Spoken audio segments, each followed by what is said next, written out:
بسم اللہ الرحمن الرحیم۔ میز پہ کانا لگاتے ہوئے اس کا پورا دھیان پلیٹیں سجانے میں تھا اور میری آنکھیں اس کے چہرے پہ جمی تھی۔ میں نے آہستگی سے اس کا ہاتھ تھاما تو وہ چونک سی گئی۔ میں تم سے ایک ضروری بات کرنا چاہتا ہوں۔ کافی ہمت جتانے کے بعد بالآخر میرے منہ سے نکلا۔ وہ چپ چاپ کرسی پہ بیٹھ گئی۔ اس کی نگاہیں چاہے میز پہ مرکوز تھی، پر ان میں سے اٹھتا درد میں بخوبی محسوس کر رہا تھا۔ ایک پل کے لیے میرے زبان پہ تالا سا لگ گیا، پھر جو میرے دماغ میں چل رہا تھا اسے بتانا بھی ضروری تھا۔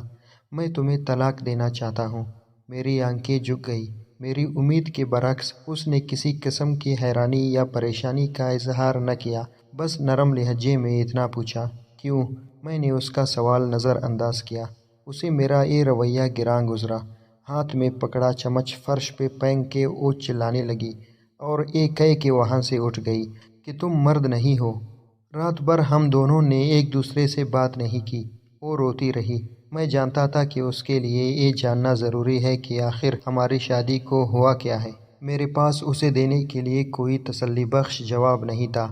اسے کیا بتاتا کہ میرے دل میں اس کی جگہ اب کسی اور نے لے لی ہے۔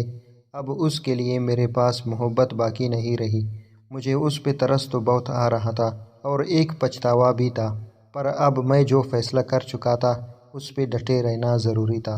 طلاق کے کاغذات عدالت میں جمع کرانے سے پہلے میں نے اس کی ایک کاپی اسے تھمائی، جس پہ لکھا تھا کہ وہ طلاق کے بعد گھر، گاڑی اور میرے ذاتی کاروبار کے 30% کی مالکن بن سکتی ہے۔ اس نے ایک نظر کاغذات پر دوڑائی اور اگلے ہی لمحے اس کے ٹکڑے کر کے زمین پہ پھینک دی۔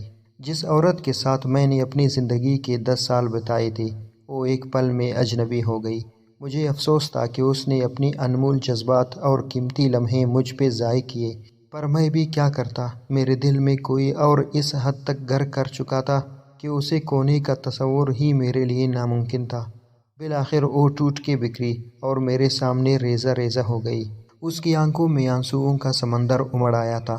شاید یہی وہ چیز تھی جو اسے طلاق کے بعد میں دیکھنا چاہتا تھا۔ اگلے روز پورا دن اپنی نئی محبت کے ساتھ بتا کے جب میں تھکا ہارا گھر پہنچا تو وہ میز پہ کاغذ پھیلائے کچھ لکھنے میں مصروف تھی۔ میں نے اس پہ کوئی دھیان نہ دیا اور جاتے ہی بستر پہ سو گیا۔ دیر رات جب میری آنکھ کھلی تو وہ تب بھی کچھ لکھ رہی تھی۔ اب بھی میں نے اس سے کوئی سوال نہیں کیا۔ صبح جب میں اٹھا تو اس نے طلاق کی کچھ شرائط میرے سامنے رکھ دیے۔ اسے میری دولت اور جائیداد میں سے کچھ نہیں چاہیے تھا۔ وہ بس 1 مہینہ مزید میرے ساتھ رہنا چاہتی تھی۔ اس 1 مہینے میں ہمیں اچھے میاں بیوی کی طرح رہنا تھا۔ اس شرط کی بہت بڑی وجہ ہمارا بیٹا تھا، جس کے کچھ ہی دنوں میں امتحانات ہونے والے تھے۔ والدین کی طلاق کا اس کی تعلیم پہ برا اثر نہ پڑے، اس لیے میں اس کی یہ شرط ماننے کو بالکل تیار تھا۔ اس کی دوسری اور احمقانہ شرط یہ تھی کہ میں ہر صبح اسے اپنی باہوں میں اٹھا کے گھر کے دروازے تک چھوڑنے جاؤں، جیسا شادی کے ابتدائی دنوں میں کرتا تھا۔ وہ جب کام پہ باہر جانے لگتی تو میں خود اسے اپنی باہوں میں اٹھا کے دروازے تک چھوڑ آتا تھا۔ حالانکہ میں اس کی یہ بات ماننے کو تیار نہیں تھا، لیکن ان آخری دنوں میں اس کا دل توڑنا مناسب نہیں لگ رہا تھا، اس لیے میں نے یہ شرط بھی مان لی۔ اس کی ان شرائط کے بارے میں جب میں نے اپنی نئی محبت سے ذکر کیا تو وہ ہنس کر بولی، وہ چاہے جو بھی کر لے، ایک نہ ایک دن طلاق تو اسے ہونی ہی ہے۔ میری بیوی اور میں نے اپنی طلاق کے معاملے سے متعلق کسی اور سے ذکر نہ کیا۔ شرط کے مطابق پہلے دن جب مجھے اسے اٹھا کر دروازے تک چھوڑنے جانا تھا تو وہ لمحات ہم دونوں کے لیے بے حد عجیب تھے۔ ہچکچاتے ہوئے میں نے اسے اٹھایا تو اس نے بھی اپنی آنکھیں بند کر لی۔ اتنے میں تالیوں کی ایک گونج ہم دونوں کے کانوں میں پڑی۔ پاپا نے ممی کو اٹھایا ہوا ہے۔ ہمارا بیٹا خوشی میں جھوم رہا تھا۔ اس کے الفاظوں سے میرے دل میں ایک درد سا اٹھا اور میری بیوی کی کیفیت بھی لگ بھگ میری جیسی تھی۔ پلیز اسے طلاق کے بارے میں کچھ مت بتانا، وہ آہستگی سے بولی۔ میں نے جواباً سر ہلایا۔ اسے دروازے تک چھوڑنے کے بعد میں اپنے آفس کی طرف نکل پڑا اور وہ بس سٹاپ کی طرف چل دی۔ اگلی صبح اسے اٹھانا میرے لیے قدرے آسان تھا اور اس کی ہچکچاہٹ میں بھی کمی تھی۔ اس نے اپنا سر میری چھاتی سے لگا لیا۔ ایک عرصے بعد اس کے جسم کی خوشبو میری حواس سے ٹکرائی۔ میں بغور اس کا جائزہ لینے لگا۔ چہرے کی گہری جھریاں اور سر کے بالوں میں اتری چاندی اس بات کی گواہ تھی کہ اس نے اس شادی میں بہت کچھ کھویا ہے۔ 4 دن مزید گزرے۔ جب میں نے اسے باہوں میں بھر کے سینے سے لگایا تو ہمارے بیچ کی وہ قربت جو کہیں کھو سی گئی تھی واپس لوٹنے لگی۔ پھر ہر گزرتے دن کے ساتھ قربت کے وہ جذبات بڑھتے گئے۔ لمحے دنوں کے پر لگا کے اڑا لے گئے اور مہینہ پورا ہو گیا۔ اس آخری صبح میں جانے کے لیے تیار ہو رہا تھا اور وہ بیڈ پہ کپڑے پھیلائے اس پریشانی میں مبتلا تھی کہ آج کون سا لباس پہنے، کیونکہ پرانے سارے لباس اس کے نحیف جسم پہ کُلے ہونے لگے تھے۔ اس وقت مجھے اندازہ ہوا کہ وہ کتنی کمزور ہو گئی ہے۔ شاید اسی لیے میں اسے آسانی سے اٹھا لیتا تھا۔ اس کی آنکھوں میں امڑتے درد کو دیکھ کے نہ چاہتے ہوئے بھی میں اس کے پاس چلا آیا اور اس کے کندھے پہ ہاتھ رکھا۔ پاپا ممی کو باہر گھمانے لے جائیں، ہمارے بیٹے کی آواز میرے کانوں میں بڑھی۔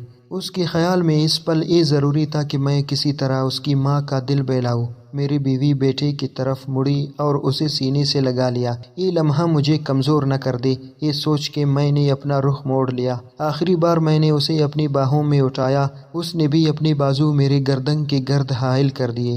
میں نے اسے مضبوطی سے تھام لیا۔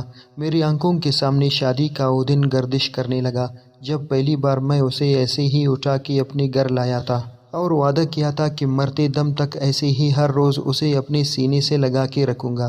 میرے قدم فرش سے شاید جم سے گئے تھے، اسی لیے میں بامشکل دروازے تک پہنچا۔ اسے نیچے اتارتے ہوئے میں نے اس کے کام میں سرگوشی کی۔ شاید ہمارے درمیان قربت کی کمی تھی۔ وہ میری آنکھوں میں دیکھنے لگی اور میں اسے وہیں چھوڑ کے اپنی گاڑی کی طرف بڑھا۔ تیز رفتار میں گاڑی چلاتے ہوئے بار بار ایک خوف میرے دل میں گھر کر رہا تھا کہ کہیں میں کمزور نہ پڑ جاؤں، اپنا فیصلہ بدل نہ دوں۔ میں نے اس گھر کے دروازے پہ بریک لگائی جہاں نئی منزل میرا انتظار کر رہی تھی۔ دروازہ کھولا اور مسکراتے ہوئے میرے سامنے آئی۔ مجھے معاف کر دو، میں اپنی بیوی کو طلاق نہیں دے سکتا۔ میرے منہ سے نکلے یہ الفاظ اس کے لیے کسی دھماکے سے کم نہیں تھے۔ وہ میرے پاس آئی اور ماتھے پہ ہاتھ رکھ کے بولی، شاید تمہاری طبیعت ٹھیک نہیں، یا پھر تم مذاق کر رہے ہو۔ نہیں، میں مذاق نہیں کر رہا۔ شاید ہماری شادی شدہ زندگی بے رنگ ہو گئی ہے، پر میرے دل میں اس کے لیے محبت اب بھی زندہ ہے۔ بس اتنا ہوا، ہم وہ چیز بھول گئے جو اس کے ساتھ کے لیے ضروری تھی۔ دیر سے صحیح پر مجھے سب یاد آ گیا ہے، اور ساتھ نبھانے کا وہ وعدہ بھی یاد ہے جو شادی کے پہلے دن میں نے اس سے کیا تھا۔ نئے ہر بندھن کو توڑنے کے بعد میں پرانے بندھن کو دوبارہ جوڑنے کے لیے واپس لوٹا۔ میرے ہاتھ میں پھولوں کا ایک گلدستہ تھا جس میں موجود پرچی پر لکھا تھا، میں ہر روز ایسے ہی تمہیں اپنی باہوں میں اٹھا کے دروازے تک چھوڑنے آؤں گا، صرف موت ہی مجھے ایسا کرنے سے روک سکتی ہے۔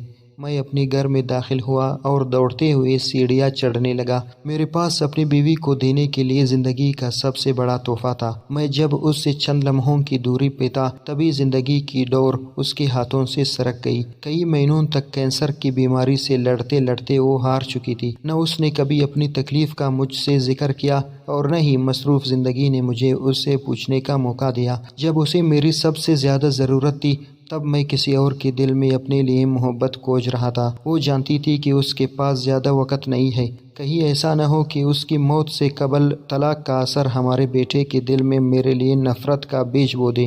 اس لیے بیتے 1 مہینے میں اس نے بیٹے کے سامنے انتہائی محبت کرنے والے شوہر کا میرا روپ نقش کر دیا، جو حقیقی تو نہیں تھا پر دائمی ضرور تھا۔